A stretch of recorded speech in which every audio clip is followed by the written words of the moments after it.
예레미야서를 통해 우리는 사랑하시는 하나님이 얼마나 악을 미워하는지를 묵상하게 됩니다. 돌아올 기회를 주시는 아버지 하나님을 묵상하게 됩니다.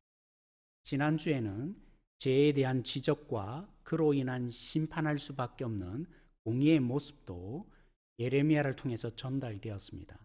예를 들면 5장 1절에서 9절에 예루살렘의 죄를 드러내고 5장 10절에서 19절에서는 그로 인한 하나님의 심판을 말씀하셨습니다. 5장 20절에서 31절에서도 일반 백성의 죄를 드러내고 6장 1절에서 15절에는 북방 민족을 통해서 남유다마저도 철저히 심판하시겠다 말씀하십니다. 그런데 7장부터는 죄에 대한 지적과 심판에 대한 메시지가 함께 나타납니다.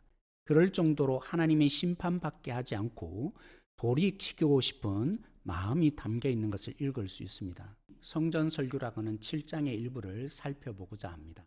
지금까지와는 달리 예레미야는 구체적인 장소에서 설교합니다. 2절에 나타난 대로 성전에서 하나님의 주신 말씀을 그들에게 전합니다. 4절에서 충격적인 말씀을 전하는데요. 이곳이 성전이 아니라는 것입니다. 우리말처럼 히브리어에도 최상의 표현이 없습니다. 같은 말을 3번 반복하는 것으로 표현합니다. 예를 들어 이사야가 하나님의 계신 보호자를 환상 가운데 보았습니다. 천사들이 거룩하다 거룩하다 거룩하다 3번 찬양했습니다. 이루 말할 수 없는 거룩하신 하나님을 노래한 거죠. 환상을 본 것뿐인데 그래서 이사야는 죽게 되었다. 바로다 나는 망하게 되었다고 고백했습니다. 마찬가지로 3번이나 성전이 아니다라는 말을 통해 결코 절대로 성전이 아니라는 것입니다. 그들은 정의를 행하지 않았기 때문입니다. 무죄한 자의 피를 흘렸던 것이 분명합니다. 이사야 1장 15절에 피 묻은 손으로 기도해봐야 소용이 없다는 말씀을 생각나게 합니다. 전세 사기, 주식 사기처럼 수단과 방법을 가리지 않고 남의 것을 빼앗아 부유해진 돈으로 제사용 양이나 소를 사서 하나님께 바치는 것입니다. 평상시에는 하나님보다 다른 것에도 소망을 두고 더 사랑하니까 온갖 죄를 짓는 것입니다. 10절에 제사 한 번 드리는 것으로 우리는 구원을 얻게 되었다라고 스스로 위로합니다. 하나님께서는 이런 그들에게 이용당하기를 거절하십니다. 예배 드리는 것으로 죄책감 털어버리고 하나님의 용서받은 것으로 생각하니까 평상시에 더 용감하게 죄를 짓기 때문입니다. 예배 드려주면 사랑의 하나님으로부터 용서받으니 용감하게 죄를 짓는 것입니다.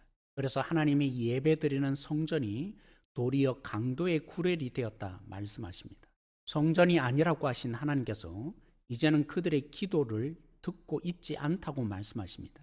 심지어 예레미야 보고 그들을 위해서 기도하지 말라고 합니다. 선지자야말로 하나님의 마음을 그들에게 전하고 그들의 처지를 하나님께 아뢰는 중간 역할을 하는 자인데 예레미야에게 기도조차 하지 말라고 하십니다. 우리에게 유명한 기도의 말씀, 너는 부르짖어라 내가 응답하겠고 내가 알지 못하는 크고 은밀한 일을 내게 보이겠다는 예레미야 33장 3절 말씀은 이 흐름 속에서 이해하지 않으면 우리의 기도가 마치 자판기처럼 되어버립니다. 더 놀라운 것은 차라리 희생제물과 번제물을 너희들이나 먹으라 합니다. 놀라운 기쁜 소식이 예레미야 7장을 통해서 우리가 묵상할 수 있습니다. 예수님이 성전에 들어가서 노건을 만들어 장사치와 제사용 파는 제물의 일부를 내쫓으시고 너희가 어찌하여 기도하는 집을 강도의 구레로 만들었냐 예레미야처럼 행동하셨기 때문입니다. 이제 하나님은 건물로서의 성전을 무너뜨리고 손으로 짓지 않는 영원한 성전을 예수님이 지으셨습니다. 우리는 이제 예수님을 믿을 때 성전된 예수님과 연합하여 하나님이 거하시는 성전이 되었습니다. 특정한 장소에 특정한 날에 와서 예배함으로 하나님을 기억하던 이스라엘과 달리 우리는 매일의 삶에서 하나님과 동행할 수 있게 되었습니다. 중보자 되신 예수님이 친히 우리를 위해서 간구하시기에 하나님은 우리의 기도를 들으시고 하나님의 뜻대로 응답해 주시며 우리와 교제하십니다. 오늘도 온전히 순종하신 예수님으로 인해 하나님의 은혜의 보좌 앞에 담대히 나가십시다. 하나님과 농도 깊은 만남으로 모든 삶의 자리에서 참된 예배자가 되는 복음의 능력을 경험하는 성도들이 되십시다. 평안하세요.